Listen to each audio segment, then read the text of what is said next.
Okay, so I'm Professor Robert van Niekerk. I'm a chair of public governance and social policy based at the Wits School of Governance at the University of the Witwatersrand. My focus areas are social policy and the public good. I have a particular interest in the reform of the healthcare system, and conceptually and theoretically, I draw down on analytic frameworks derived from social policy as a tradition of academic study.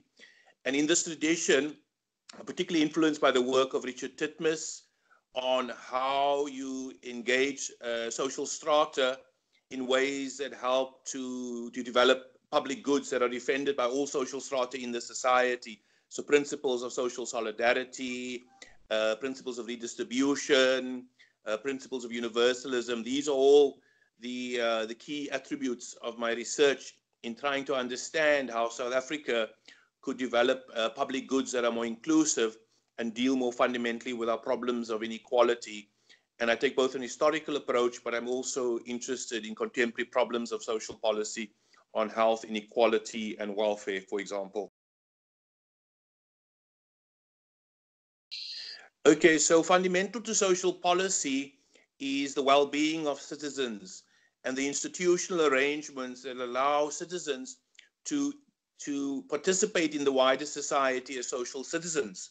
Of course, this is on the prior availability of political and social rights that such citizens might possess. And it's about how one, in the terms presented by Amartya Sen, build the capabilities of citizens to participate in society. And of course, fundamental to this is the health and well-being of citizens.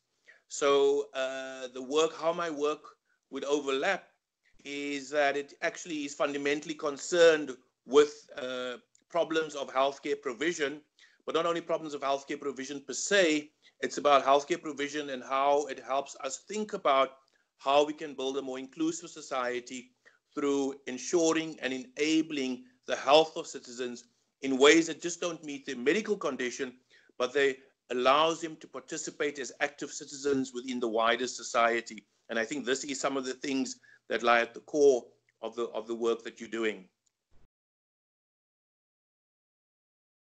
I have a question for you. Progressively, the health system is moving on towards improving the health system management. The Wits School of Governance and Management generates or trains and does research on management and governance.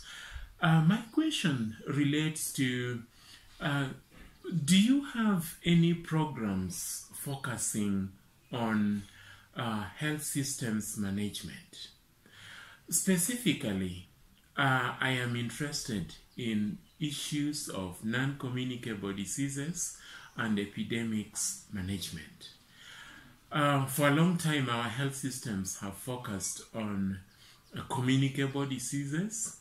What plans are in place to train the next generation of health care workers to focus on non-communicable diseases, specifically issues to do with lifelong treatment, prevention, and health promotion issues, but also the acute effects of epidemics like Ebola and other emerging health issues. So does the Wits School of Governance and Management have any programs or plans to train health workers to be better prepared to manage non-communicable diseases and epidemics in Africa? Thank you. So at the moment, we don't have a specific program that focuses on non-communicable diseases and the capacitation of health human resources that would better enable them to perform their functions. But we do work with public servants working in the Department of Health, for example, and give them a grounding in public governance and public governance principles. But in future, as this program of work that I'm leading unfolds, it is hoped that we can develop a more specialist interest. And in this, of course, we will also be working with colleagues in our public health sectors in the university and also wider. So this program is not provided specifically in those terms at the moment, but I think we are developing the framework to, in the future, perhaps look at some of these specific concerns around, let's say, for example, non-communicable diseases, but within the remit of our school, which is the School of Public Governance.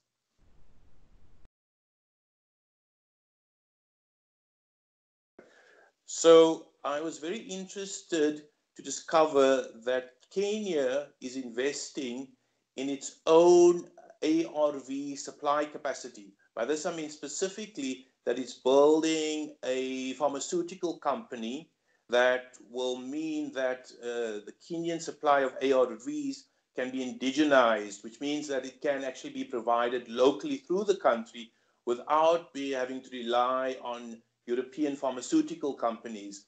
And that this capacity means that in Africa, many countries in Africa will have access to affordable ARV